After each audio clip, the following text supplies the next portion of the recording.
hanging out here at George's place on a snowy Saturday with a guy. I got to know him pretty well. I've known Paul Darby for a long time. He worked with ARCA in 2006. He's been doing some stuff with ESS. You've probably seen him around the racetracks doing various things over the year. But last year during Oktoberfest, oh no, George Valente was ready to really give him a moon, I think. Oh, yeah, it'll be over here. Fortunately, we got the camera facing the other way. Actually, yeah, that's better with the lights on. So I got to know him last year during Oktoberfest. It was your first time driving a pace car, if I remember correctly, right? That was first time. What was the experience like? Because the biggest takeaway, and I actually wrote about this in Area Auto Racing News, boy, you really got to pay attention, don't you? Oh, yeah. You got to look for stuff on the track, and you got to listen to what they're saying and be ready to do something like that. You got to be ready to go. And it was fun, though. And also make sure there's enough gas in the pace car, right? Yeah, that helps, too. We had to run it at the break there. They had a little rain delay. Rain delay, yeah. Mm-hmm. And sometimes one of the biggest problems, like we'd start the race, you'd pull off in turn 3. Canandaigua was where we were, by the way. Yeah. And then a caution would happen right away. Sometimes even getting back on the racetrack was tough. Oh, yeah, with all the crowd, the people walking across, and people, cars and everything else trying to get through there. But it was still fun. I would do it again in a heartbeat. Have you done it since then? Did you get a chance to do it this past season? I went to South Carolina last year with a Sportsman down near Mullins, I think it was, and I drove it down there for 3 days. I remember there was one time you and I were in the car, and because some of them get a little closer to you than others, whoever's in the front row. And I can remember, I think it was Eric Rudolph maybe, was really right on us. Eric Rudolph, Pat Ward did it. Pat Ward did it too. Oh, he was another one with it? Yeah, he was another one. Not at Canandaigua. He did it. I think he did it at Fulton because he knew it was me in the pace car. Oh, is that what it was? He wanted to give you a little show, huh? Yeah. Right. Pat Ward's been around forever, and he's just a good dude. I like Pat Ward. And I see him all the time on my route where I deliver. Oh, do you? Okay. Yeah, out in Genoa, so I see him quite a bit. It is really a rush when they're that close to you, isn't it? Oh, it's fun. Yeah. I can hear their motor right behind me, and if you look over in the rearview mirror, it almost looks like they're right alongside of you. It does. Yeah, the side view mirror looks like they're even closer. Oh, yeah. Coming off the side view mirror. And, of course, remember Wee Willie back in the day, right? He'd stay on the racetrack a little too late. So I'm sure you were aware of that and didn't want to make sure you stayed out too long, right? Yep, and that can happen anytime, too. They say, all of a sudden, we're going to go green, get off. And you got to find somewhere to get off. If you can't get off at a turn, you got to try to pull in the infield. It's not easy sometimes to do that, especially if it's raining. And I remember, because that's right, we were out there after the rain, and a couple times they were like, hey, how's the track? Because there in the tower, they don't know, because I remember there was a wreck on the front stretch, and they asked us if we thought the track was a contributing factor. Yep, yeah, that's another thing you got to watch out for out there. But like I said, it's just a trip doing it. Yeah. Everybody should ride in a pace car at least once. Yeah, I did it the whole night and wrote about it. And it was a rush, man. I really got into it. And the other thing we noticed, too, last year there were a lot of people in the pits because there were no grandstands at a lot of these things. And I think a lot of people didn't quite know the etiquette. There were some times we were like ready to honk the horn like, guys, come on. They don't even think about the pace car. They just want to get out and see the race. And I get it, but you got to pay attention. Yeah. Because sometimes your headlights aren't on.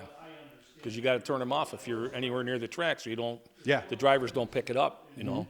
So your headlights are on, so they don't see you, even though the yellow light's on. They're just walking to the track, to watch the race. So you got to be really careful in some places. Like I wrote about it. I said, unlike your street in the Wegmans parking lot, in the pit area, the cars have the right of way. It's your responsibility to get the heck out of the way. Yep. How'd you get in with ARCA?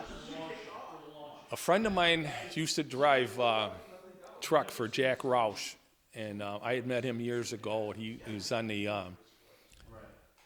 board of directors and all that for the Boxing Hall of Fame. And I met him, and we got talking about racing and stuff like that. And then he left Jack Roush and went to work for as an official. And I ran into him in Canastota one day, about 3 weeks before they were racing in Pocono. And he called me up. He said, "Why don't you go to the race?" So I went down to the race. He introduced me to Bobby Thompson, who was the guy that was in. You were just down there as a fan? Yep. Okay. I went down, and Bobby Thompson talked to me.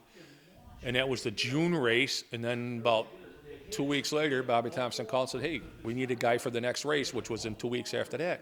"Are you interested?" And I said, "Hell yeah." So I went down, got my pass and all that, and I did, and I worked the race.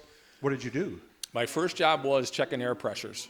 Really? When they come out to go, anytime you go through the tech line or go out in there, you got to have your tire pressure set. There's a minimum or a set. Yep. You have to be, and so I had to go sit. There's a range? Well, they'd like it to be within 2 pounds, but Okay. Like NASCAR wants it perfect, but ARCA gives them a little bit. But Wow. I'd go around to each tire. Their tire guy would come over and he'd set the gauge up, and I'd watch him set it. And I'd say, okay, next.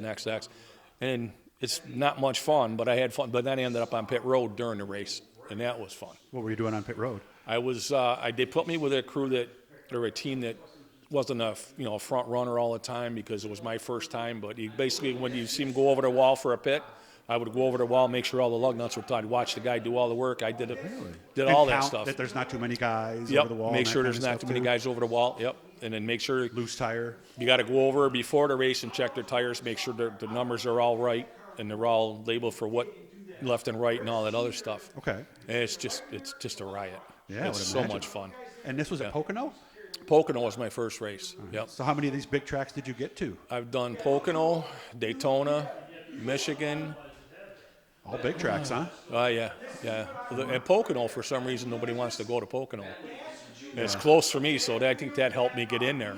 And I just kept bugging them about Daytona, and they called me one day and say, hey, we need a guy in Daytona. I'm there. What do you do with ESS? ESS, I now do I go out and put the chalk line down. All the restarts happen at me, and You got to hustle.